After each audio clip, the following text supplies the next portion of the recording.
गरीब माँ की 3 जादुई परी बेटियां। पता नहीं भगवान मुझे अपने पास जल्दी क्यों नहीं बुला लेता। अब इन बूढ़ी हड्डियों में जान नहीं रही। क्या करूँगी ज्यादा दिन जीकर। मेरा कोई सहारा भी तो नहीं है जिसके सहारे मैं जीऊँ। इस उम्र में भी पानी भरने के लिए मुझे नदी में आना पड़ता है।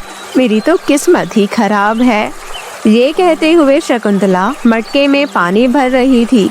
तभी उसे किसी बच्चे के रोने की आवाज सुनाई दी। अरे, ये बच्चे के रोने की आवाज कहाँ से आ रही है?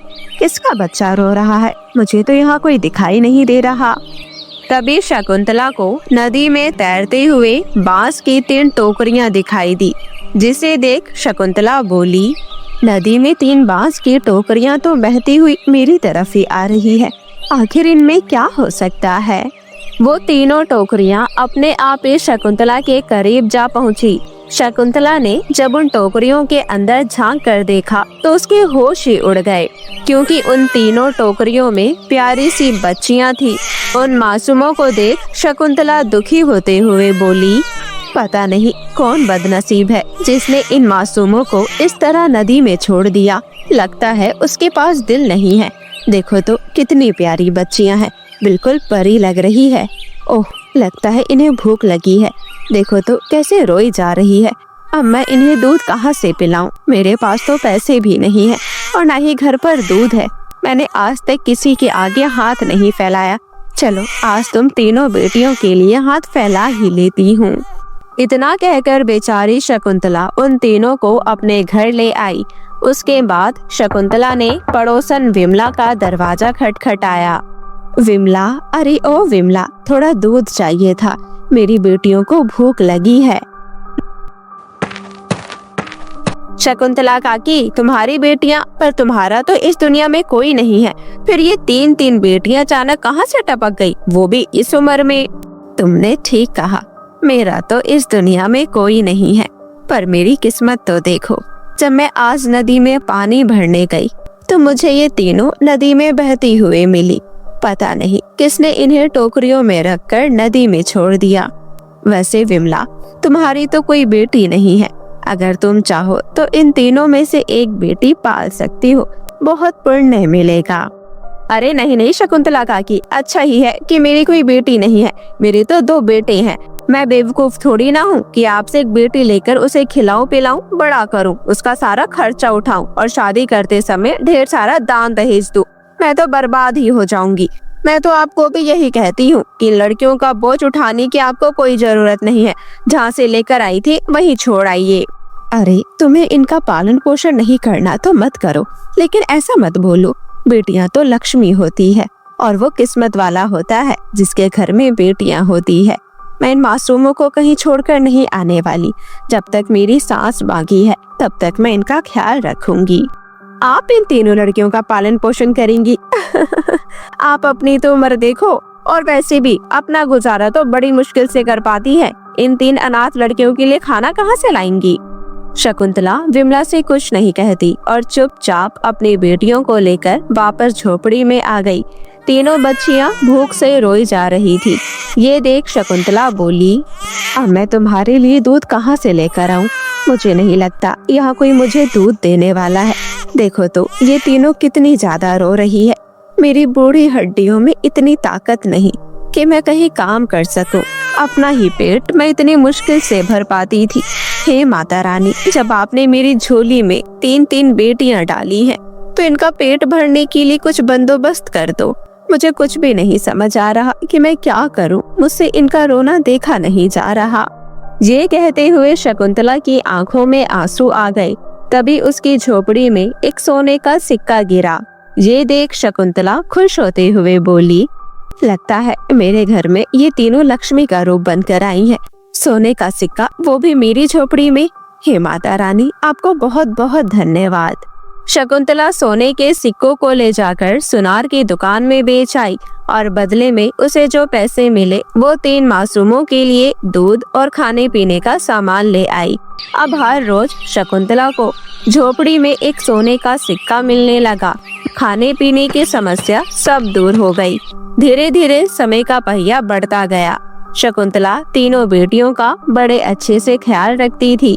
उन्हें कभी माँ की कमी महसूस नहीं होने दी। शकुंतला ने तीनों बेटियों का नाम रखा शोभा, कुसुम और गीता। तीनों जैसे जैसे बड़ी हो रही थी उतनी ही सुंदर होती जा रही थी। उनका रंग दूध की तरह सफेद था। जो भी उन्हें देखता बस देखता ही रह जाता। उनकी सुंदरता के चर्चे दूर दूर तक होने लगे और जब राज्य की महारानी सुंदरी देवी को ये बात पता चली तो वो अपनी दासी से बोली, मैंने सुना है हमारे राज्य के पास जो गांव है वहाँ एक बूढ़ी औरत रहती है जिसकी 3 सुंदर बेटियां हैं। मैंने उन लड़कियों की सुंदरता के बारे में बहुत सुना है। झोपड़ी में रहने वाली गरीब बुढ़िया की इतनी सुंदर लड़कियां कैसे हो सकती है? मुझसे ज्यादा सुंदर इस दुनिया में कोई नहीं हो सकता। तुम जाओ और जाकर पता लगा कर आओ कि ये सच है या सिर्फ अफवाह, क्योंकि मुझसे ज्यादा सुंदर कोई नहीं हो सकता। अब जाओ, जल्दी जाओ।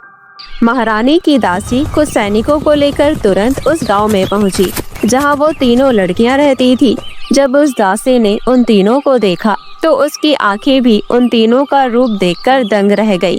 फिर वो तुरंत महल लौटकर महारानी सुंदरी को उन तीनों लड़कियों की सुंदरता के बारे में विस्तार से बताती है, जिसे सुनकर महारानी सुंदरी बौखला गई।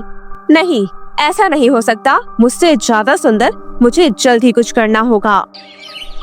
फिर अगले सुबह होते ही महारानी सुंदरी पालकी में बैठ शकुंतला की झोपड़ी में गई और उससे बोली, हम आपके राज्य की महारानी सुंदरी हैं और हम यहाँ इसलिए आए हैं क्योंकि हमने आपकी तीनों बेटियों की खूबसूरती की चर्चा दूर दूर तक सुनी है और हम अपने तीनों राजकुमार बेटों की शादी आपकी तीनों बेटियों से कराना चाहते हैं। क्या आपको ये रिश्ता मंजूर है? हाँ हाँ, क्यों नहीं, मुझे रिश्ता क्यों नहीं मंजूर होगा। राज्य की महारानी खुद मेरी झोपड़ी में चलकर आई है। इससे बड़ी खुशी की बात मेरे लिए क्या हो सकती है। मेरी तीनों बेटियां महल में राज करेंगी।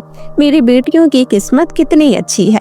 आपका बहुत बहुत धन्यवाद मेरी झोपड़ी में आने के लिए। तो फिर ठीक है, आप अपनी बेटियों को मेरे संग राजमहल अभी भेज दो, क्योंकि शादी से पहले मुझे उनसे एक खास पूजा करवानी है जो हमारे राजघराने का नियम है। ये पूजा 2 दिन तक चलेगी। आपको कोई ऐतराज तो नहीं? नहीं नहीं, अब तीनों आपकी होने वाली बहुएं हैं, मैं भला कैसे इनकार कर सकती हूँ। आप रुकिए, मैं अभी अपनी बेटियों को बुला कर लाती हूँ। ऐसा कहकर शकुंतला अपनी तीनों बेटियों को बुलाने कमरे में गई और उन्हें सारी बात बताई।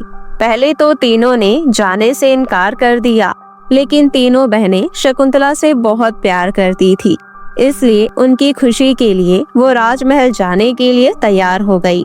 जब तीनों बहनें महारानी सुंदरी के साथ महल पहुंची, तब उन्हें नहीं पता था कि महारानी सुंदरी दरअसल में एक दुष्ट जादूगरनी थी जो काले जादू से अपनी सुंदरता बढ़ाने के लिए सुंदर लड़कियों को मारकर उनकी सुंदरता छीन लेती थी। मुझे विश्व सुंदरी बनने से कोई नहीं रोक सकता। अब आपका अगला कदम क्या होगा महारानी? मैं बहुत जल्द उन तीनों को खत्म कर उनकी सुंदरता छीन लूंगी। मुझसे ज्यादा सुंदर इस दुनिया में मैं किसी और को होने नहीं दूंगी, और अगर कोई सुंदर होगा तो उसे मरना होगा। बेचारियों की कोई गलती नहीं है, उनकी गलती सिर्फ इतनी है कि वो सुंदर है। अब मैं अपने काले जादू से उनकी सुंदरता छीन लूंगी। ये सारी बातें तीनों बहनें सुन लेती हैं। इतना बड़ा धोखा हमारे साथ। ये महारानी के वेश में दुष्ट जादूगरनी निकली जो लड़कियों की सुंदरता छीनती है। हमें यहाँ से जल्दी बाहर निकलना होगा। हाँ, तुम ठीक कह रही हो, लेकिन हम इस महल से बाहर कैसे निकलेंगे? यहाँ तो चारों तरफ पहरा है, कुछ समझ में नहीं आ रहा। तीनों बहनें बहुत डरी हुई थी। उन्हें बिल्कुल भी समझ नहीं आ रहा था कि वो अपनी जान कैसे बचाए। उधर जादूगरनी यानी महारानी सुंदरी अपने गुप्त कमरे में काले जादू की विद्या शुरू कर चुकी थी। वहीं दूसरी ओर परीलोक की रानी परी शकुंतला से मिलने उसकी झोपड़ी में आई। मेरी बेटियां कहाँ है? तुम्हारी बेटियां मुझे नहीं पता। वैसे भी परी की बेटियों का मेरी झोपड़ी में भला क्या काम? कई साल पहले तुम्हें 3 टोकरियों में जो बच्चियां मिली थी वो मेरी बेटियां हैं। मैं उन्हें लेने आई हूँ। कहाँ है मेरी बेटियां? इतने सालों बाद अब तुम्हें याद आई अपनी बेटियों की? लावारिस की तरह टोकरियों में डालकर नदी में बहा दिया। अगर मैं समय पर नहीं आती तो पता नहीं उनका क्या होता। लेकिन अब तुम्हें चिंता करने की जरूरत नहीं। तुम्हारी बेटियां बिल्कुल सुरक्षित है। तुम्हें पता है वो तीनों महारानी सुंदरी की बहू बनने वाली है और अभी तीनों उन्हीं के महल में है। महारानी सुंदरी उनसे एक खास पूजा करवाना चाहती है।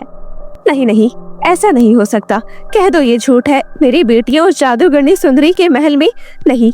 21 साल से मैं अपनी बेटियों से अलग रही, सिर्फ जादूगरनी सुंदरी की वजह से। वही तो थी मुझसे मेरी बेटियों को अलग करने वाली। मेरी बेटियां सबसे ज्यादा सुंदर थी, इसलिए वो उन्हें मारना चाहती थी। अपनी बेटियों को बचाने के लिए मैंने उन्हें 21 साल तक दूर रखा, लेकिन तुमने ये क्या किया? तुमने आसानी से मेरी बेटियों को उस दुष्ट जादूगरनी के हवाले कर दिया। वो मेरी बेटियों को मार डालेगी और उनकी सुंदरता हासिल कर लेगी। ये बात तुमने पहले मुझे क्यों नहीं बताई? अगर ये राज मैं पहले बता देती तो मेरी सारी शक्तियाँ चली जाती। ये मेरी मजबूरी थी। और तुम्हें पता है, तुम्हें जो रोजाना सोने का एक सिक्का मिलता था उसे मैं ही रख कर जाती थी, ताकि तुम्हें मेरी तीनों बेटियों का पालन पोषण करने में कोई दिक्कत ना आए। लेकिन ये क्या अनर्थ हो गया। मुझे जल्द ही कुछ करना होगा। मेरी तीनों बेटियां मुसीबत में हैं। ये सुनते ही शकुंतला का दिल बैठ गया और उसकी आंखों से आंसू बहने लगे। तभी रानी परी अपनी आंखें बंद कर अपनी बेटियों के बारे में पता लगाती है। उसने देखा उसकी तीनों बेटियां जादूगरनी की कैद में है। वहीं दूसरी तरफ जादूगरनी सुंदरी को भी उन तीनों की सच्चाई पता चल चुकी थी। परीलोक की रानी परी की बेटियां, जिन्हें मैं इतने सालों से तलाश कर रही थी, आखिर मुझे मिल ही गई। तुम तीनों को मार कर तो मैं हमेशा हमेशा के लिए सुंदर और अमर हो जाऊंगी। मेरी सुंदरता कभी खत्म नहीं होगी। मैं कभी बूढ़ी नहीं होंगी। कितनी आसानी से तुम तीनों मुझे मिल गई। अब तुम तीनों मरने के लिए तैयार हो जाओ। इतने में रानी परी वहां आ पहुंची और बोली, दुष्ट जादूगरनी रुक जा। अगर तूने मेरी बेटियों को जरा सी भी नुकसान पहुंचाने की कोशिश की तो मुझसे बुरा कोई नहीं होगा। उसके बाद रानी परी और जादूगरनी के बीच बहुत भयंकर लड़ाई होती है। जादूगरनी की काली शक्तियाँ रानी परी के शक्तियों के आगे नाकाम हो गई और अंत में रानी परी के हाथों जादूगरनी सुंदरी मारी गई। उसके बाद रानी परी अपनी तीनों बेटियों को लेकर शकुंतला की झोपड़ी में गई। तीनों को सही सलामत देख शकुंतला की आंखों में खुशी के आंसू आ गए और वो बोली, मेरी प्यारी बच्चियों, मुझे तो पहले से ही लगता था कि तुम तीनों खास हो। अब तुम्हें परीलोक लौट जाना चाहिए। अपने घर जाने की तैयारी करो। रानी माँ, भले ही आपने हमें जन्म दिया हो, लेकिन शकुंतला माँ ने हमें अपने जान से भी ज्यादा प्यार किया है। इनका इस दुनिया में कोई नहीं है। हम चाहते हैं हम तीनों बहनें इनके पास रहें। क्या आप हमें यहाँ रुकने की अनुमति दे सकती हैं? हम आपसे मिलने परीलोक आया करेंगे।